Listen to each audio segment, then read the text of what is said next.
an honor to have you here. It is an honor to have on the show for the first time a friend of mine, a good man, a patriot, Colonel Allen West. Welcome to the Dan Bongino Show, sir.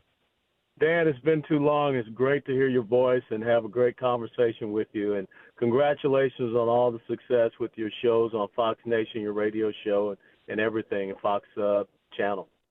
Well, thank you. Thank you. We got to get you on there, too. So, listen, this was a bold announcement. A little while ago, you announced your run for governor of Texas. Let me get your website out there. It's west4texas.com. West4texas.com if you'd like to check out Allen West's site. Colonel, you and I go back a ways. So what made you decide to run for governor of Texas? You have an incumbent in there now. You're skilled at this. You've been around the political scene a long time. You're not a newbie at this. You know it's tough to beat these incumbents. They can get entrenched. What made you want to run?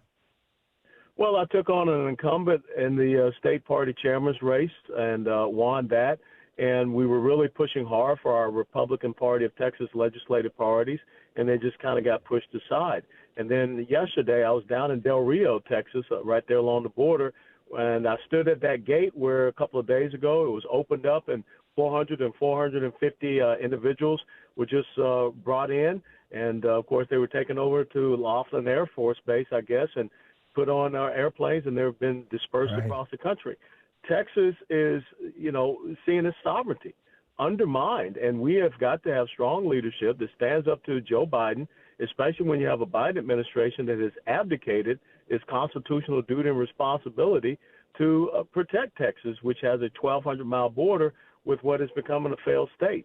So I think it's important, and it's time to get off the sidelines and get back into the arena. Yeah.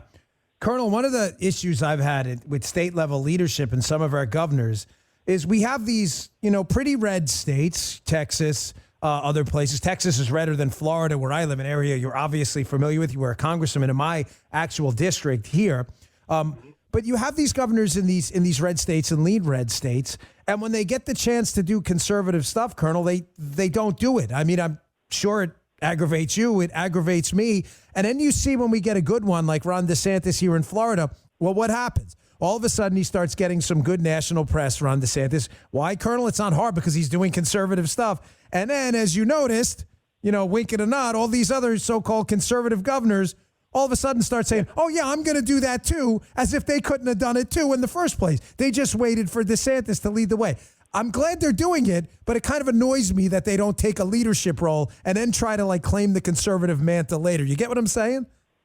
Yeah, absolutely. And that's the thing that has a lot of people upset out here in Texas, because everyone sees Texas as a leader. I mean, it is the largest, quote unquote, red state here in the United States of America, but we have a weather vane leadership that is looking to see what Ron DeSantis or even Kristi Noem, what they do, and then they follow along behind. And so we don't want to have that leadership from behind, as Barack Obama once said, because I think we call that following. So when you look at the fact that we could not end taxpayer-funded lobbying in Texas, we couldn't get school choice passed, the fact that we are still chemically and physically castrating children in the state of Texas, those are the type of things that have people upset, on top of the fact that we are the number one state in the United States of America for human and sex trafficking. I live just outside Dallas. It's the number one city in the country for human and sex trafficking, and yet we're aiding and abetting what the Biden administration is doing and having a complicit nature with human trafficking and dispersing these illegal immigrants all over the country. Colonel, we're talking to Colonel Allen West, running for governor in Texas. The website, west4texas.com. That's the number 4, west4texas.com. Colonel, and the thing about this, blue states don't do this, right? So you get these deep blue states, New York, Illinois, California. They don't do this. They go radical far left and become incubators for the entire nation. This entire culture war, social culture war, started open borders. It can be girls can be boys. There's 75,000 genders. This started in blue states, Colonel, as you know, having been a congressman. This is not new. This is decades old. So my point here is that what irritates me about conservative state governors not doing conservative stuff is we have a chance to be a freedom and liberty incubator in Texas, right? Where we can do real stuff, low taxes, school choice, empowering a real empowerment of minority groups through deregulation and things like that. And we don't. Like you said, why is Texas not the beacon for the entire world for school choice, healthcare choice, super low taxes? I mean, it's really a shame that some of this stuff isn't happening there and is happening, in Florida. It's great it's happening in Florida, but it should be happening there first. Texas should be the leader. Well, I hate to say it, but that's the real problem that we are seeing in the Republican Party. You have this GOP establishment, these moderate Republicans, and they will admit that they are, and they believe that they can be successful by being a lesser version of the progressive socialist left. And you're just right. You just hit the nail on the head. When the left is in control, they're going to ram through their ideological agenda. But then when we have Republicans in control, they still want to water it down. Case in point, you know about the Texas Democrats from our state house that are up there in Washington, D.C. One of the things that I taught, sent a note to the incoming Speaker of the House for the Texas State House was that don't put Democrats in leadership positions in our majority Texas State House that Republicans are the majority. And what did they do? They gave Democrats 15 committee chairman positions. They gave them the Speaker pro temp position, Joe Moody, a virulent, calls Republicans racist. And guess where Joe Moody is? The second person in charge of the Texas State House. He's up in Washington, D.C. So we continue to try to have this. Wait, Colonel, I don't mean to interrupt you, but can I have you state that again? Did you just say that right? That Texas Republicans are putting Democrats in leadership? Please tell me I heard that wrong. You did not hear that wrong, and everyone knows that. Texas Republicans in the Texas State House put Democrats in charge of committee leadership positions in our Texas State House, where we have an 83 to 67 majority, to include the Speaker pro temp. The second person in charge of the Texas State House is a Democrat who is now up in Washington, D.C. Folks, that's not funny. I'm sorry. This is just, I'm sorry. I hadn't heard that before. And I'm very rarely stunned by a guest interview. You just kick me right in the cojones, whether you know it or not. By the way, regarding this humiliating political stunt, these Democrats who in a cowardly manner fled the state on a private jet with a case of Miller Lite.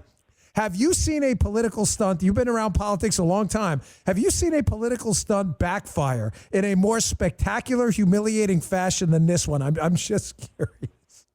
No, this is without a doubt a Bay of Pigs moment for the Texas Democrats and for the Democrats overall to try to hail these people who they're derelict of duty. They have abandoned their posts. The governor calls for a special session. They're AWOL. They're deserters. And try to making them heroes, you got to be kidding me. And Texans are really upset about it. And if I were the governor, as soon as those private jets had landed up there in Washington, D.C., I would have called a press conference, declared that those seats have been vacated, and we're going to have a special election. That's the type of boldness that conservative governors all across the United States of America need to have. Colonel, I spent a good amount of time in Texas. I've gotten some treatments there for this thing I'm going through and out in Houston at MD Anderson. And it's just an awesome state. It really is. It's just the kind of place everyone should want to be. And the thing about Texans, which, I love, it puts a smile on my face, is, when you ask people where they're from in Texas, Colonel, they say it with a dude, man. They're like, I'm from Texas. And I love it. There's Texans, they're so proud of their state. So you're running for governor. You're running on a conservative agenda. If you win this, we're talking to Colonel Allen West here. If you win this, please tell me, are mask mandates out? They have not worked. They've been effective. And what will happen with lockdowns? Because we've had some equivocating with some of the Republican leadership in Texas now, and I don't like it. Yeah.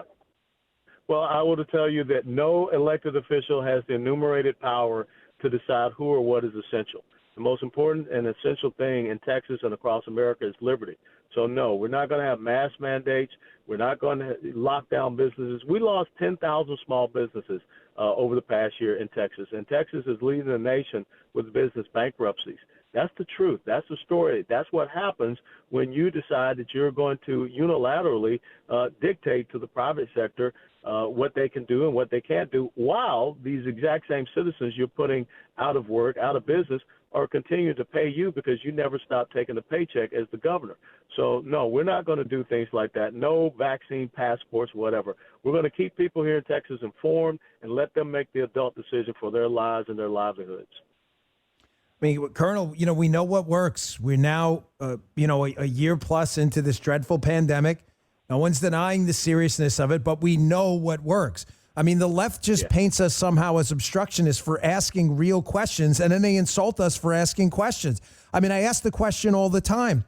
If masks were such an effective tool, then why weren't they an effective tool? And keep in mind, I'm not even suggesting to you I'm anti-mask. I'm just pro-freedom. If you believe it works and it's, some ironclad defense against this thing, then wear it. Go right ahead. Like, I'm not a tyrant about it. Do your own thing. I just want to spend government assets that are limited in time, like the airtime we're spending with you now, on, real things, monoclonal antibodies, the potential for hydroxychloroquine and ivermectin and maybe remdesivir, like actual solutions. Because when we waste our time on things that have proven to be relative failures, other things don't get done. Well, they don't, but this is about power and control, Dan. You know that. That's what the progressive socialist left is all about. So originally they were telling us that you need to wear a mask to prevent the spread of COVID. Now they're saying you need to wear a mask to keep from getting COVID. You need to get vaccinated, but yet the vaccine people are still getting COVID. But yet we're going to create these two different classes of individuals, vaccinated and unvaccinated. They're already talking about the spike in COVID cases here in Texas. But guess what? Where's that spike of COVID cases coming from? Along the Rio Grande River Valley, where we're allowing illegal immigrants to enter into Texas. And if they get rid of the Title 42, if they lift Title 42, then Katie bar the door. You're going to have people. Amen, Colonel.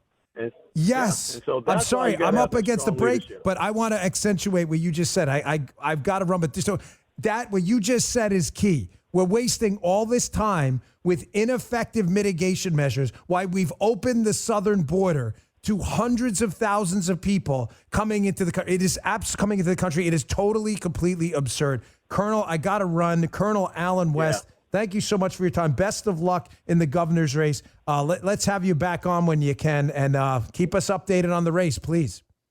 I will. Thank you, Dan, and we're praying for you, brother. Love you much, Thank you, you're sir. going to kick this thing in the butt. Thank you, sir. I appreciate it. Good to talk to you. That was Colonel Alan West, folks. Again, that doesn't disappoint. Producer Jim brings you the best guest lineup in the business. He does a good job there. And Colonel West, wish him the best of luck in that race. We'll see how it goes. I'm Dan Bongino. We'll be right back.